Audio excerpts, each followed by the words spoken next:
Hello, hello, and welcome once again to Sound Meditation Podcast. I am your host, Tony Williams. Welcome for all the new listeners. Welcome, all of my day ones. Welcome back as usual. I hope your day has been wonderful. Now, as you all know, we've got a special guest. Yes, we're doing it big today, y'all. Okay, we have Amy Anthony on, and guys, she is so wonderful. So everybody show some love to Amy. Yes. Amy, welcome to the podcast. Thank you, Tony, for having me. Oh, my pleasure. My pleasure. I'm ready for this. So, okay, so for all those who are listening, who were emailing me, she's here, guys. She is here. And I'm going to let her tell you guys a little bit about herself and how she got into aromatherapy and everything that goes with it. So y'all stay tuned now. Stay in and logged in so y'all can get this information. All right, Amy, you are free to go ahead. Oh, well, thank you. I'm just gobstopped. I don't even know the word to use. It's such a lovely introduction and welcoming. So I am an aromatherapist, and I never thought I would be one. If you said this, 15 years ago, it was like, what? But the long and short is that I am currently a practitioner, and I am an educator. I am honored to say that I taught certification at the former New York Institute of Aromatherapy, which was also shortly the New York Institute of Aromatic Studies, and led by some really wonderful women. But if you'd like, I could share just briefly my story, because I think a lot of people come to these healing modalities out of some kind of unmet need. Yes, please do. Yeah, thank you. So I grew up in New York State. I was born in Detroit and lived in Michigan, but we moved when I was 3. So I lived in the Hudson Valley of New York with my parents and my sister, and we were gardeners, and I was always outside getting messy, playing in the mud, going and picking milkweed, and my mom had me weeding the lawn and the garden and all that kind of good stuff, and I loved it. And that's really where my heart is with plants. And I'm quite an introvert, and the plants found me. And long and short, we moved to Western New York when I was a teen. I was miserable. Oh. Really blunt. I was very depressed and I could say borderline suicidal when I was 14. Okay. 13, 14, 15, really tough years, my existential crisis. But we moved when I was 15, and I found solace in nature. I started to plan my own herb garden. My mom let me design my own garden, and I was really getting into plants then, deeper. And then the funny part is I was yearning to get back to the New York City area to have the culture. Western New York, south of Buffalo, didn't have it for me. Okay. So I needed to get back to New York City because I love art. And today I was just at the Metropolitan Museum of Art. So I'm in New York City, but I went to college there, and I was disconnected. I knew it. I knew I was ungrounded. I'm living off the ground, literally, 4-story walk-up. And I knew I needed nature. So I always found a way to connect by going to the botanical gardens, walking in parks. Yes. And I made it to corporate America. I got the job. I'm paying my bills, living the, quote, American dream, whatever that is. And I felt empty. Right. I loved what I did, but I still was not happy. Right. And the essential oils, I don't remember when. They found me before the year of 2012. But I really started to pay attention in 2012 when I took a workshop. I'm like, what are these things? Right. I must know more. And I'm a left brain and right brain person, like all of us are, but I see the need for numbers and the need for stories. Right. So basically, I quit my job at my job. I'm married to an incredible man who said, sure, go for it, quit your job. Oh, that's And amazing. I started to study aromatherapy. And that's around 2012 when it became super serious. And then I needed to become certified. And I found a way to become certified in person here in New York City. The New York Institute of Aromatherapy opened. So then I just needed more. I was studying, and then I was asked to teach after I earned 2 of my certifications, or my 2 certs. So basically, I needed nature. Nature was found me through essential oils, and I couldn't articulate that until a few years ago. Oh, that is amazing. Oh, wow. Yeah, and it's powerful because this is my message to people. The oils, if you find you can't be in nature, and often people don't know they need that connection, the oils are a way to be there when you can't go out and get your in ground. You know, we can't go into the mountains, you can't go to the ocean or a lake, or, you know. Right. Yeah. Oh, wow, that is amazing. Well, let me ask you a question. So, okay, with the aromatherapy, how do we incorporate that into using it with meditation? Oh, yeah. The cool thing about these aromatherapies, we work with the essential oils. We're not, I just have to say this because it's one of the reasons why I'm trying to get on people's shows and chat is we're working with genuine, authentic botanicals. We obtain the essential oils through distillation. We distill beautiful, real things. These are not synthetics. So that's really important to share. Oh, that is. And through meditation, and today I was finishing up a writing I'm doing on cistus, which is a very ancient oil, ancient plant, and it's very meditative. And all we have to do is we can burn genuine incense to prepare ourselves. We can get a bottle of essential oil and smell directly from the bottle. We could put a drop on a cotton pad and tuck it into our shirt pocket. Basically, all we have to do is get those volatile molecules into the air, which then go into our nose and into our receptors and into our bloodstream, to then reap the benefits. It's incredibly passive. We just have to take that intention and say, hey, today I'm going to work with frankincense. And then get those molecules near you, and then you just have to breathe. Oh, yes. That sounds very relaxing already. Oh, my goodness. It does. And it's crazy because, and I asked that question because I was trying to figure out myself, what else could I do with my own personal meditation? Now, I did the incense, but I really did not think for a second. And guys, don't get upset with me and be like, man, you've been telling us to meditate and you didn't know. But I was using incense and I didn't know that that's what I was doing at that time. So when you said it, I was sitting here like, wow. So I was doing it. I just didn't know I was doing it already. Okay. Yeah.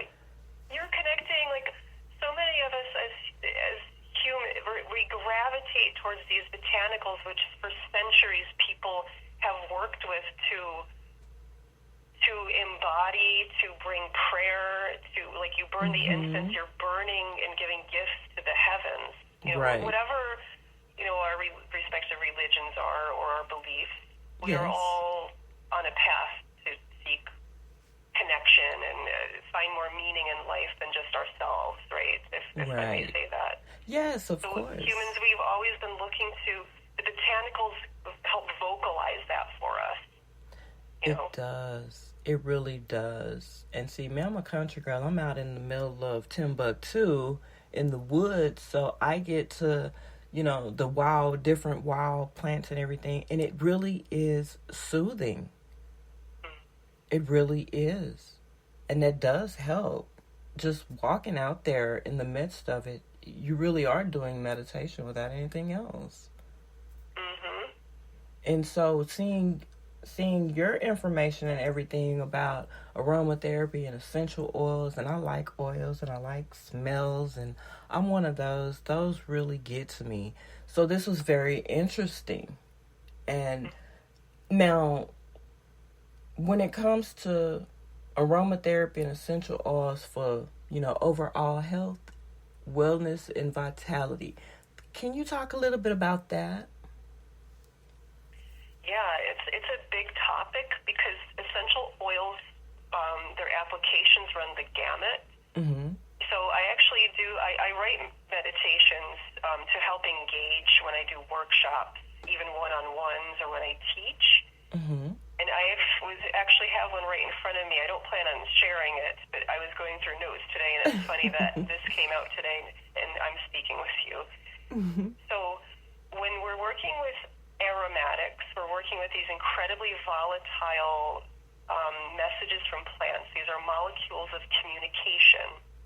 And the essential oils, they can be worked with physically for overall well-being, for you might have heard of eucalyptus for respiratory health. Yes. Even eucalyptus applied topically for aches and pains. Yes. Rosemary for aches and pains. Frankincense for aches and pains. So a lot of the oils have these very physical ways of helping us with pain alleviation, bruising. I just cut myself this weekend gardening, and I put helichrysum on myself and actually cystis. Mm-hmm. And yarrow. I did a yarrow compress. Oh, So okay. we have this incredibly physical way to work with them. I'm a big advocate of working with them to support emotions Mm-hmm. and memory and the overall nervous system. So what I just want to mention as I'm looking at this really brief guided meditation, I'll just read this to give everyone a picture. Okay. So the sense of smell is intimately linked with ourselves, and within that it's the like and dislike. So this is something about aromatherapy, is it's this, that, I want that, I smell that, I like that, I want more of it. So that's really important, because if you don't like the way something smells, True. maybe not going to be so good. You are absolutely correct. Yeah. That is And true. that's important because if someone says, hey, peppermint's really good to give you uplift and bring bubbly effervescence to your life, but you're like, I freaking hate peppermint. Yeah, it's going to don't kind of wanna do go the there. opposite. Yeah. You know what? You are absolutely correct. I hope you guys are taking notes, because on the cool, and I told her beforehand I was going to be trying to jot down notes, because this is good. This is really good.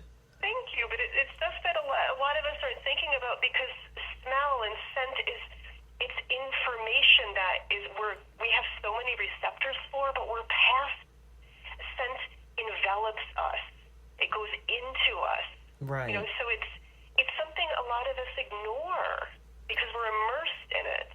And then we can become desensitized. Because the way to say this is, how you might be in your home and you're used to your smells, and Right. you don't remember that it smells like, Right. I don't know, let's say you bake a lot, and then someone walks in and you're like, wow, it smells like cinnamon and chocolate, and you're like, oh, no, not to me. Right. Right. There's these things that scent is so powerful, but a lot of us discount because we can't see it. It's just these tiny molecules that go into our bodies, here's the thing. Some of these essential oil components, because they're so volatile, they're so small, many of them can penetrate the blood-brain barrier. There's evidence that, we need more evidence, but I saw some research that some components of a specific type of frankincense can work with the VP3 pathway. Am I saying that right? That's in the spine. This is in the spine that works with feeling warm, feeling good, feeling light, and working with pain as well. So this is like really deep stuff on a deep level. So it's kind of so it kind of relates to the mood, the post-illness mood states. Does it kind of go along with that? Post-illness mood state? Like, you know how Yeah. how you've been, because I know, like, with different people, they've been in the hospital and they're going through things, and when they, come out from dealing with it, their moods are kind of on the rough end. So, Yes. so it does Yes. help. Okay. Hey, guys. Because there's so much we can do with that, because the scent is linked with memory. So in line with that, let's say even if you're in hospital or in some kind of treatment program, or you're back at home and you want something that gives you a memory that makes you happy, that's going to change your chemistry. So there's a lot of evidence that we can work with aromatherapy through the liking and memory of smell. Yes. So let's say that something I think a lot of people can agree upon is like the citrus fruits are generally agreeable to many people. True. So let's say you have good memories of sweet orange, and you have that essential oil with you, and it makes you smile as soon as you smell it.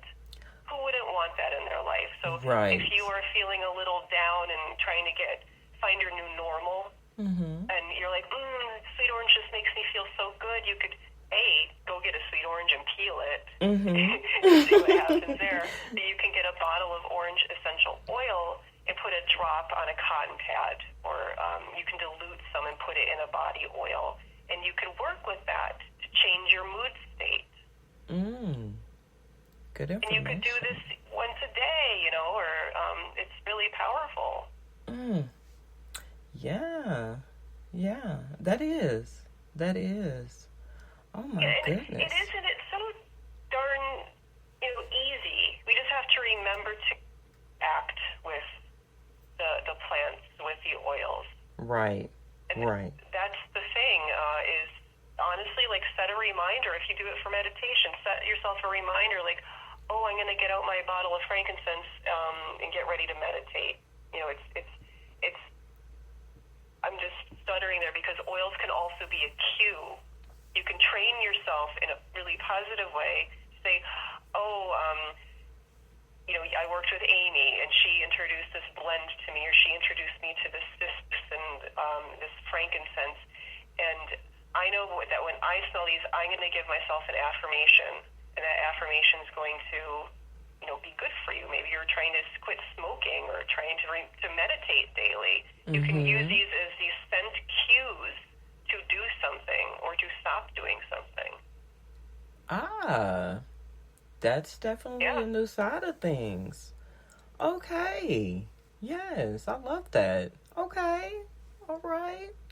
Okay, so my next question would have to be, how can we use aromatherapy, sensually? Like, you and your husband, or me and my husband, like, we want to use, how do we do that? How do you incorporate that? So there's so many ways. It's really, the crux is learning about some of the personalities of the oils.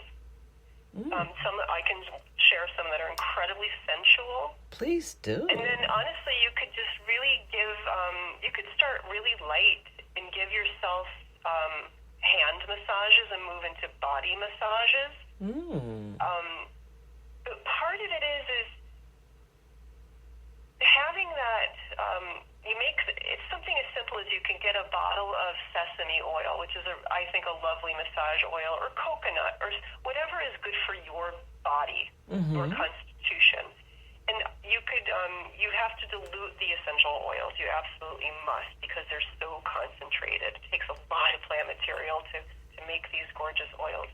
Okay. You're putting in like 10 to 15 drops of essential oil into 1 ounce of your carrier oil, your sesame, which is so lovely.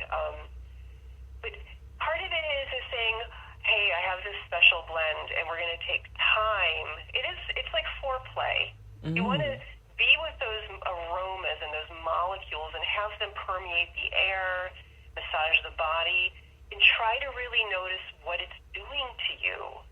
Right. And to pay attention to that, because they're sneaky. Some of the oils, you really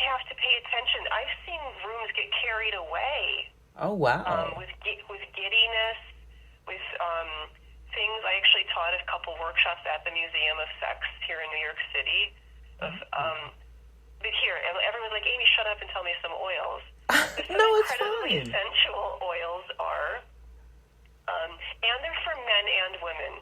The florals are lovely. A lot of men might be like, that's so girly. No, plants are for everybody. Flowers express sexuality and sensuality. They're for everybody. So Right. it's jasmine, ylang, which for some folks, I used to call ylang until I learned as ylang. It's a gorgeous oil, very sensual patchouli. Get a good one, not the one that I learned when I was in high school that was, cheap, bad smelling. Yeah. Patchouli, I have a lot of this on my website. Like, I have some articles. Like, patchouli helps you sink into your body and be receptive.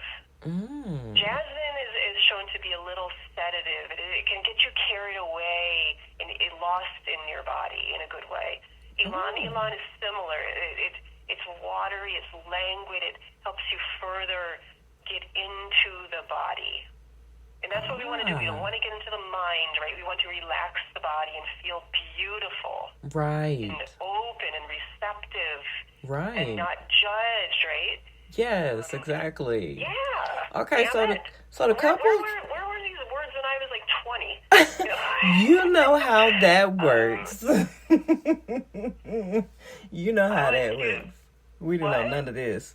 We didn't know none of this stuff in our 20s. That was a whole other era right there. God help me. Other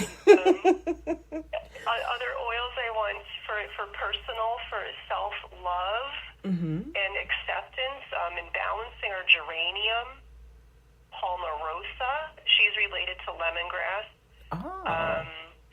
Also, cistus. I'm all over cistus because I'm revisiting some writing.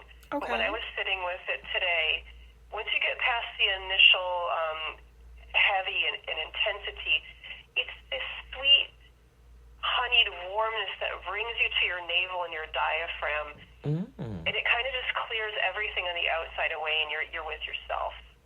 Palmarosa is similar to that.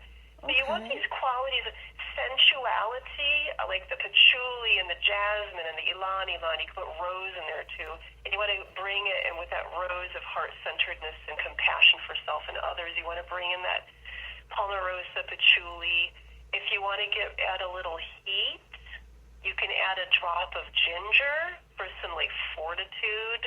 If you like that spice, you might want to be really playful but careful. You could be really careful. You could add like a drop of cinnamon leaf if you like that heat. I wouldn't say clove for the massage. Cardamom is also quite sensual. Oh, wow. But it is one that it can take you on a high is clary sage, because she can be euphoric. I would put her up there with the jasmine. Okay. Ooh, yes, Auntie, I am building my list. You just don't know. And all my couples that are listening, who listen to my couples meditation, especially the bonding one, I think if you guys incorporate some of these in there with that, I think that might be a powerful combination. Oh, yes. Okay, well, let me ask you this. So, how do you, when it comes to your clients, how do you get them matched with the right one, or ones, rather? Yeah, it's fun. So it's been, and I'm still studying. Once you're here, you're a student forever. Yes. So I see people in person. I have done remote consultations. I'm happy to do that, but you can't beat the in-person experience. Right. To see that person respond and to be with them, and to coach them, because you need to take breaks. But you just have to be open and receptive and listen to the individual and try to address their need and set the intention around the blend. And honestly, when I'm with someone, I'll have the oils out, the aromatic palette out with us. And we usually sit on the floor because that's how I roll. And I'll be listening, and I will already have oils in mind, but sometimes an oil will just intuitively pop into my consciousness that I wasn't expecting. Right. And I will present it to the individual. And what I do is I try to keep it down to presenting, maybe it's 10 oils.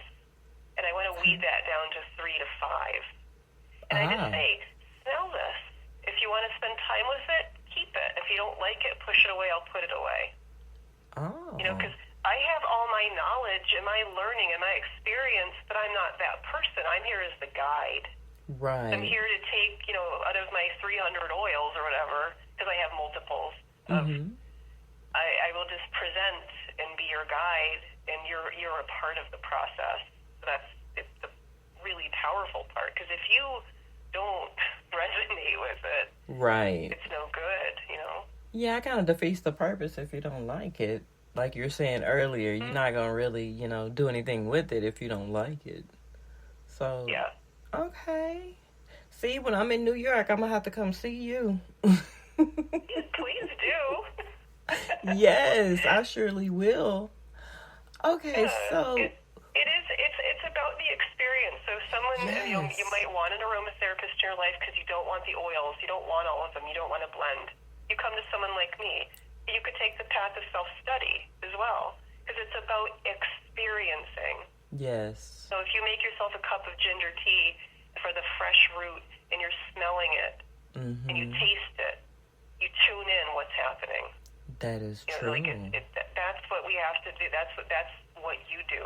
And if you're like, Amy, I want to get into this jasmine business or whatever you're excited about, you try to sit and smell that oil and become a vessel, a blank canvas, and you just take in that information, say, what's happening to my body? Where is this going? Right. And that's the messages. Y'all, she is on it. I'm telling you, if you don't know that name, you need to get in tune, because Amy Anthony, she is on it, guys. I mean, she really on it. So y'all definitely got to check her out. Now, we done covered the couples and everything else.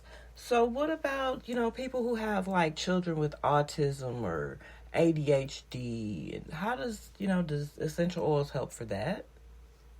Yeah, and part of it is engaging the child, with parental presence. Right. And it's really keeping it simple. And some folks, I use this example a lot because a lot of practitioners have had this experience. We know that the oils work with anybody, everybody. It's a very inclusive thing, the plants.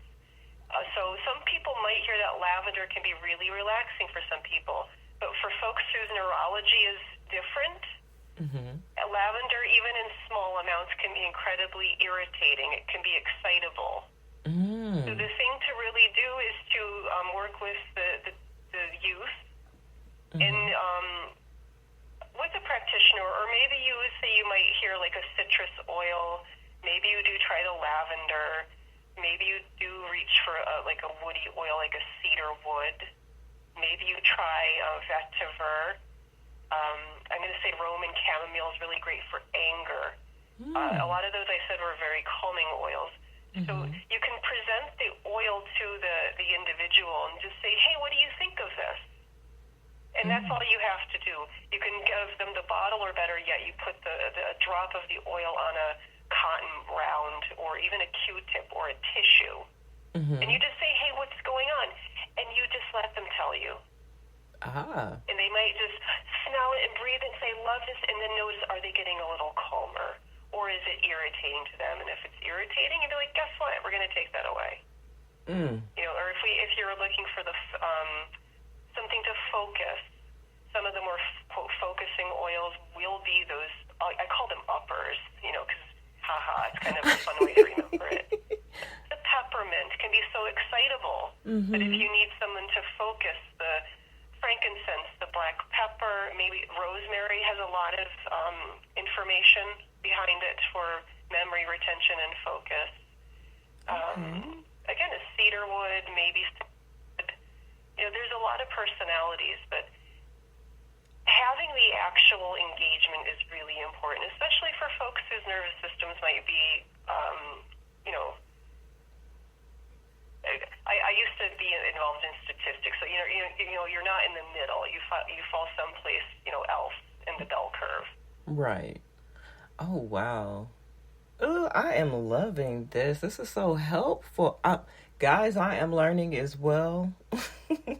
So if y'all are listening to this on YouTube or anywhere, leave your comments in the boxes below.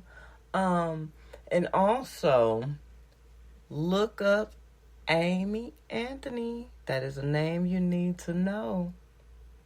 Very good for your health. Amy's good for your health. Can we say that? You're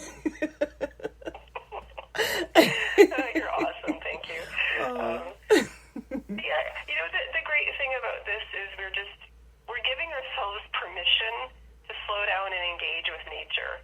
Right. And the essential oils are a very highly concentrated way, so we have to dilute them or just use small amounts, because in line with what we were just talking about, too much can be too much and become incredibly irritating. Like, right. If you're like, hey, 1 drop of lavender on my pillow is great, 8 drops is going to be better. No, you're going to be like, get that pillow out of here. I'm going to go to the other side of the house. Yeah. It can just be too much. Right. So less is more. But this is, again, time to play and have fun. Mm-hmm. And, there's safety data out there. Like, one thing I really want to stress is that less is more, and all you need to do is smell. And if you have 1 smell session a day for 5 minutes, that could be a game changer for you. And yes, I did say smell session.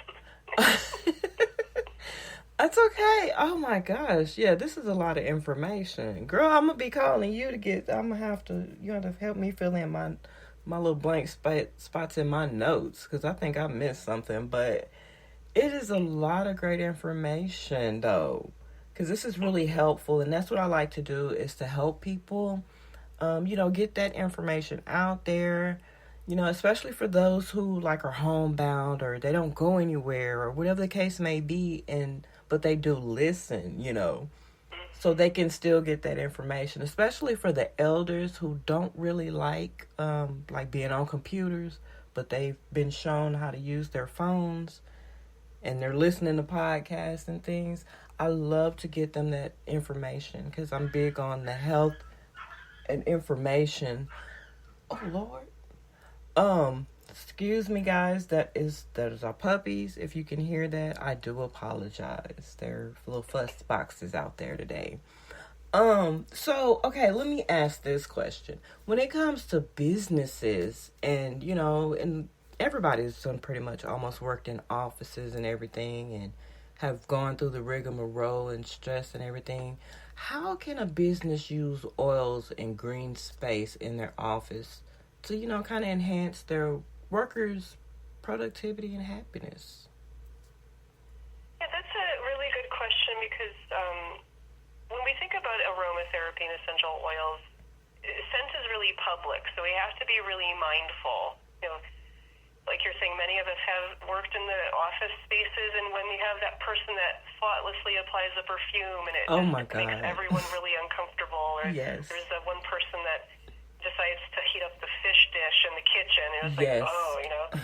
So aromatherapy in the workspace, it could be really interesting to have a set up conference room, or like a quiet room or meditation room, where you can have aromatherapy tools.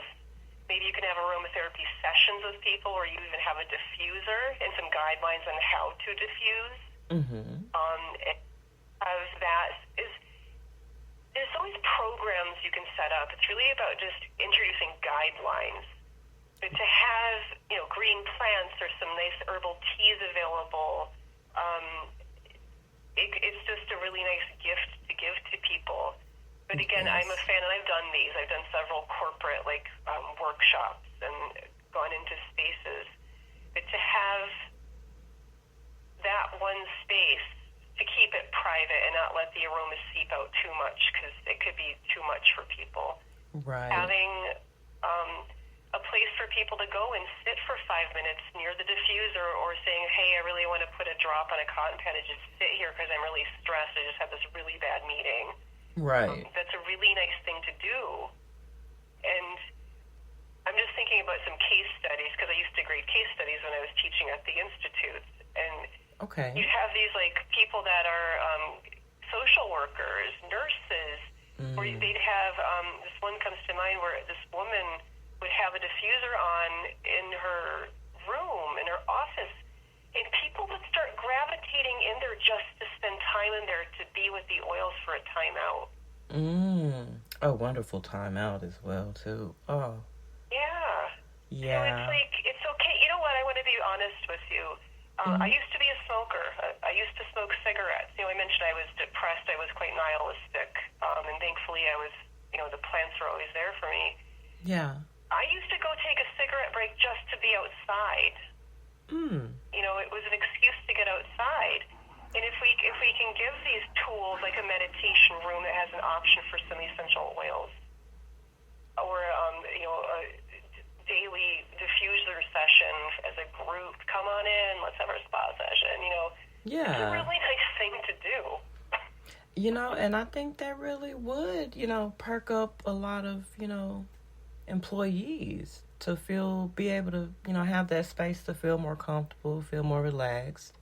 And that just might, kill that turnover rate as well. Yeah. A little goes a very long way. If you give that gap, Yeah. that meditation could bring, or meditating with an oil, or spending, I'm going to really stress this, honestly, if you can spend mindfully 3 to 5 minutes with an essential oil, that is all you really need. And then you can shift on in your day. And you could do that again later in the day, but that is all you need. These little sessions, too much oil over time, it's not going to be beneficial. And we've seen that just, as practitioners. That is some helpful information. Okay. Well, where can people find you if they want to call you up or email you, or, check out your website? Will you give that to them? Of course. Thank you for asking and this opportunity to share. You're welcome. You can find me, Amy Anthony, the aromatherapist, at nycaromatica.com, and that's also on YouTube and on Instagram. And I am a resource for one-on-one customized education. I do that virtually and in person. And then I do one-on-one consultation. So if you wanted me to make something bespoke for you, I have a luxury experience in person, and I have a community experience.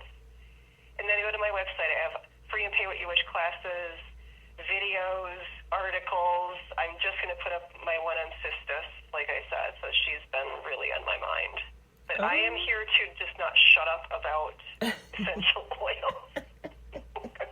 This has been wonderful, though. This has been wonderful because it is so much information just based off of, because typically, I'm going to be honest, most people, when they think about, essential oils, it's just an oil. I've heard people say this, and I'm like, no, I don't think that's quite right. There are some reactions to those oils. It's more to it than just that. Yeah. So, I forgot, I have a podcast, too, called Essential Aromatica. Yes. And I have a baby I call Luna Aroma that I did these really depth personal writings and things in 2020, 2021, and I'm putting that out on each new moon this year. So it's a guided aromatic encounter for a way for folks to engage with an oil in the season.